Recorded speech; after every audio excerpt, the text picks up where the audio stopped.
Hola, bienvenidos. Mi nombre es Mercedes Cortés. Soy fundadora del Observatorio de Justicia y abogada penalista.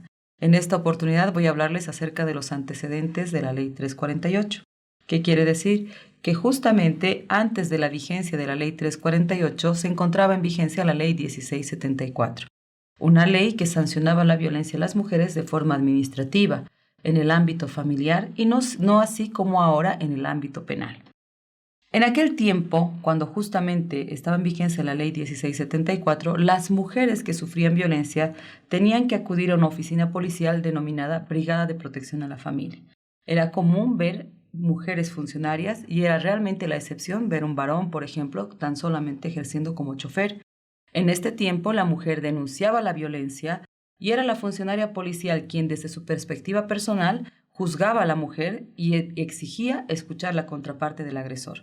Estaba permitido sentar a la víctima y sentar al agresor lado a lado para poder escuchar parte y contraparte. Esta situación actualmente ya no corresponde, al contrario, está plenamente prohibida, expresamente prohibida por la ley. En ese momento, muchas veces las mujeres que denunciaban violencia salían incluso arrepentidas de haber acudido a pedir auxilio, porque si la mirada de la profesional policial era machista, pues incluso terminaba recriminando a la mujer y haciendo que firmen un acta de compromiso entre ambas partes de no agredirse o no faltarse al respeto mutuamente, donde no se identificaba plenamente quién era víctima y quién era agresor. En algunos casos existía incluso una práctica interna no oficial donde, si el caso era grave y las funcionarias se sensibilizaban, había una especie de castigo en las celdas, o a veces las mujeres pedían que se les dé ese tipo de castigo corporal en las celdas para después liberarlos. Solamente cuando el caso era muy grave, cuando la mujer estaba con la nariz fracturada, con los ojos tapados o el cuerpo totalmente lleno de moretes o existía un amplio prontuario del agresor, un folder que las víctimas conocían de memoria incluso con sus códigos, solo en esos casos se pasaba ante una autoridad superior que era el juez de familia.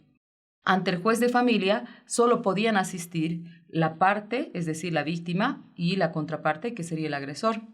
Sentados frente a un juez, quien hacía el rol de pater familias, es decir, un padre que recomendaba a sus hijos y decía que por el bien del Estado, que es el núcleo del Estado es la familia, que por el bien de la familia tengan que permanecer juntos, y la sanción máxima que esta autoridad judicial podía aplicar en un caso de violencia extrema era tan solo de 4 días de arresto. Pero eso nunca lo hemos visto en la práctica durante este tiempo. Normalmente se les aplicaba 1 a 2 días de arresto como una sanción. Por ello, los hechos de violencia a las mujeres quedaba invisibilizado y quedaba en la impunidad. Es más, los hechos de feminicidio ni siquiera se conocían. Entraban dentro de lo que es la bolsa de delitos contra la vida. Es decir, encontraban un indigente en la calle, estaba en delitos contra la vida, muerte de persona. Encontraban una mujer asesinada brutalmente por su pareja, era delitos contra la vida. Encontraban un homicidio a un varón, era delitos contra la vida. Por eso es que no se hablaba de feminicidio. Y no quiere decir que a partir de la ley 348 es que empieza el feminicidio o se agrava el feminicidio. Es simplemente que antes se invisibilizaba el feminicidio. En estos casos de muerte violenta a las mujeres, lamentablemente nuestro sistema de justicia tenía un amplio abanico para calificar los hechos de violencia. ¿Cómo eran estas calificaciones? Pues se podía considerar la muerte violenta de una mujer como asesinato en muy raras ocasiones, cuando había dolo, cuando había premeditación, pero sobre todo se consideraba homicidio, lo que quiere decir que no iba a llevar una pena de 30 años, sino una pena de 20 años. O en otros casos, y era todavía mucho más irregular, se calificaban como homicidios por emoción violenta, es decir, el agresor podía decir, en ese tiempo, podía decir estaba bebido, estaba drogado, o encontré un móvil, como encontrar un mensaje en un celular hoy en día, o haber encontrado infraganti a su pareja con otro varón, entonces justificaba que se habría ofuscado y quitaba la vida a las mujeres. El homicidio por emoción violenta estaba vigente. Entonces, la muerte a las mujeres no solo se invisibilizaba y se mezclaba en el mundo de los delitos contra la vida, sino que muchas veces se minimizaba y la sanción que recibían los agresores no es como hoy 30 años, sino 20 años, menos de 20 años, porque el homicidio incluso permite mucho menos de 6 a 20 años, o incluso se podría calificar como un homicidio por emoción violenta. lo que quiere decir que tenía una pena máxima de 6 años. Es a partir de esta situación que los colectivos, las instituciones que trabajamos en esto más de una década, hemos venido promoviendo un proyecto de ley, la Ley 348. Una ley que estaba olvidada, estaba empolvada y era la menor de las prioridades para el Estado, hasta que tuvo que suceder un evento que lamentablemente conmocionó al país. Les estoy hablando de la muerte de la periodista Analí Guaycho. Y justamente es importante que conozcamos un poco acerca de su historia. ¿Quién fue Analí Guaycho?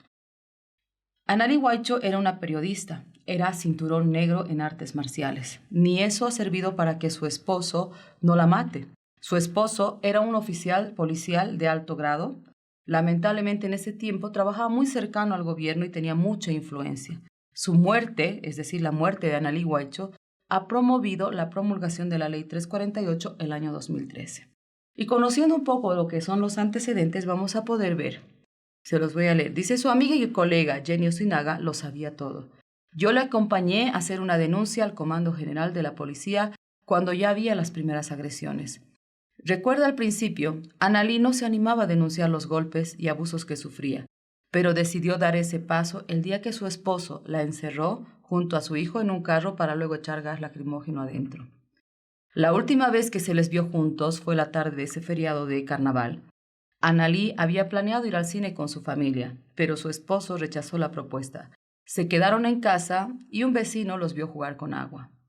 Cerca a las 10:30 de la noche, cuando ya estaban a punto de dormir, el celular de Clavijo sonó. Analí quiso ver quién era y se dio modos para arrebatarle el teléfono. Descubrió que quien llamaba era otra mujer. Pelearon y él empezó a atacarla. La redujo, la alzó y la llevó al dormitorio, donde la sujetó con una sábana para que no pueda defenderse. Después sacó un cuchillo y la apuñaló 15 veces. No tuvo piedad al escuchar los gritos de su hijo. No se conmovió al ver cómo el niño de 5 años se escondía detrás de una puerta aterrorizado. Si no te callas, a vos más te voy a matar, amenazó. Vemos en la fotografía a la señora Marta. Apenas escuchó los gritos, Marta corrió a la habitación e intentó defender a su hija. Clavijo apuñaló a su suegra en el cuello y en el vientre. Analí, a pesar de sus heridas, se paró y evitó que matara a su madre. El asesino huyó en el automóvil de Analí. 8 meses antes de esta tragedia, Analí se había separado de Clavijo para irse a vivir con su hijo en la casa de su madre. Un día llegó contando que su esposo había cambiado, que iban a retomar la relación. Ese hombre me dijo, dice doña Marta, vamos a volver, yo ya he cambiado. Ella mostró su molestia y se opuso. Le dije que no, que yo quería que ella espere un poco más para que vea si realmente había cambiado, pero Analí no la escuchó.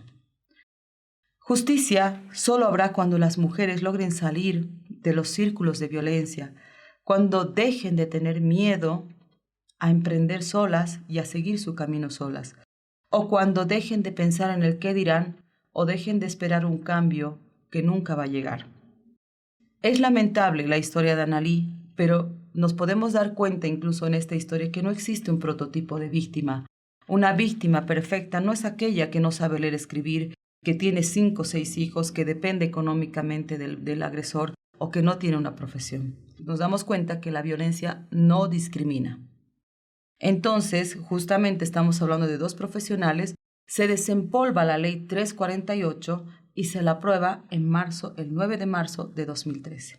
Nos encontramos a 9 años de vigencia de la Ley 348. Hace 9 años el país se conmocionó con esta historia al darse cuenta que había 14 denuncias que había realizado Analí antes de su muerte y que ninguno había sido tramitado.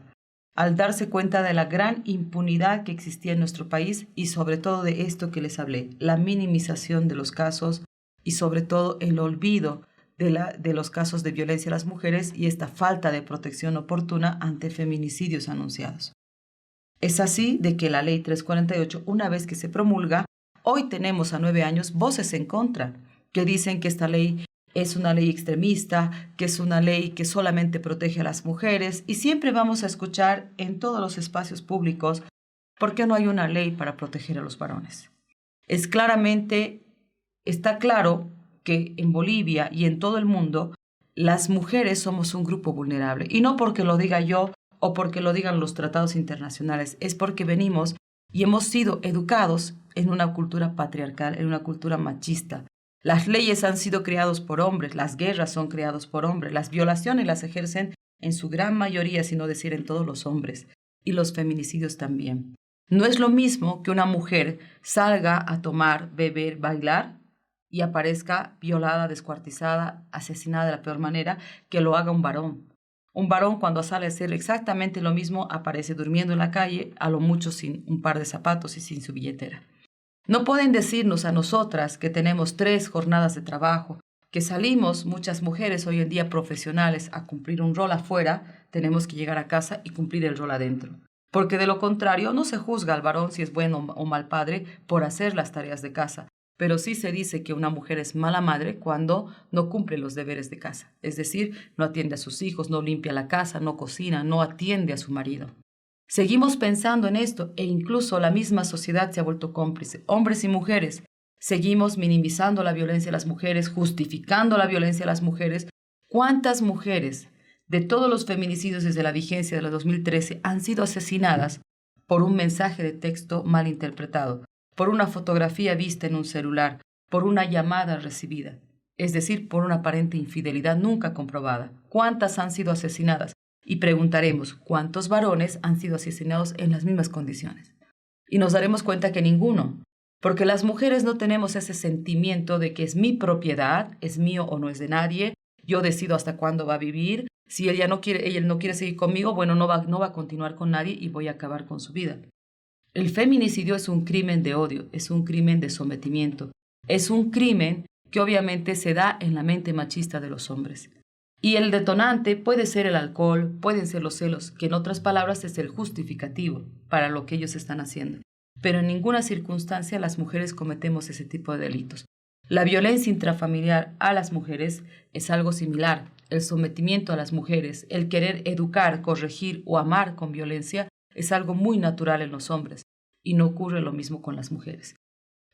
No podemos negar que hay excepciones y hay casos donde posiblemente la mujer sea la agresora contra los hijos, contra la pareja, pero esas son excepciones y no por ende se tiene que crear una ley para proteger a un grupo que no es vulnerable, que justamente estamos hablando del grupo masculino. Es en ese entendido que no podemos entender la ley 348 como una ley injusta, como una ley draconiana, como una ley que está parcializada. Esta ley ha sido creada el 9 de marzo y trae, ¿qué es lo que trae de cambios? Primera cosa, golpear a una mujer ya no va a llevar solamente 2, 3, 4 días de arresto, va a llevar de 2 a 4 años de privación de libertad.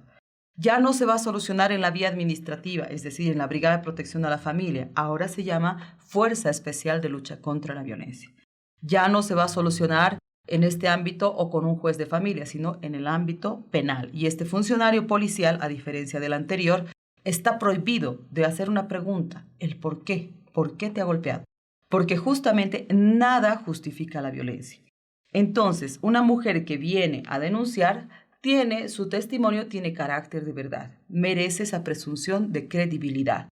La funcionaria no puede cuestionar los golpes, no puede cuestionar si hay o no hay días de impedimento, si lo que dice es o no real, y menos puede instar a la conciliación, como antes se hacía, sentarlos juntos para hablarles, reflexionarles y pedirles que vuelvan a una vida en común. Ahora está completamente prohibido hacer esto. Al contrario, lo que debe hacer es darle seguridad, es decirle que la mejor decisión que pudo hacer es venir a denunciar y romper el silencio por su bien y por el bien de su entorno, es decir, por el bien de sus hijos.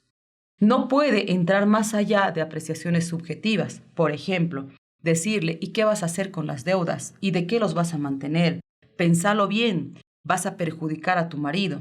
Está completamente prohibido que un funcionario policial o funcionaria policial hagan este tipo de apreciaciones subjetivas porque no conocemos que puede haber un trasfondo atrás, que ella, volviendo a su domicilio, reflexionada por la funcionaria, pueda terminar siendo una cifra más.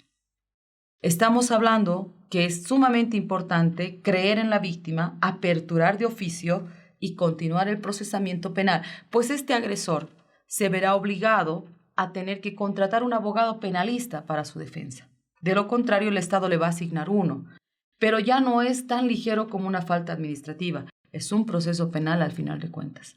Sí. Y si lo que más preocupa es que la ley 348 lo va a meter directo a la cárcel, es falso, completamente falso. Nuestro país está tan saturado en sus cárceles o centros de rehabilitación que solo se guarda este espacio privilegiado para aquellos agresores peligrosos, para los delitos más graves.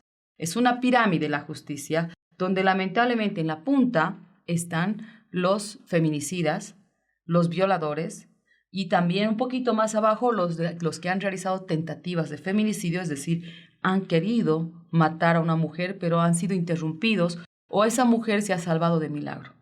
Pero ha estado en un hospital, ha estado con días de impedimento, con cirugías costosas.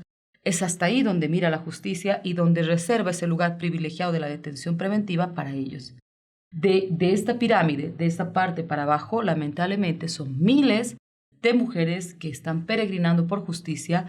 Primera cosa, es la excepción y realmente muy raro caso donde va a haber una detención preventiva. La mayor parte de los casos van a quedar con medidas de carácter personal, antes llamadas medidas sustitutivas. Y es así de que estos casos van a estar en espera de pasar a la punta de la pirámide para ser importantes, para que justamente se haga sanción. Y más adelante en el próximo módulo vamos a ver a detalle qué es lo que está pasando, qué es lo que dice en teoría la ley 348 y qué es lo que ocurre en la realidad. Muchas gracias.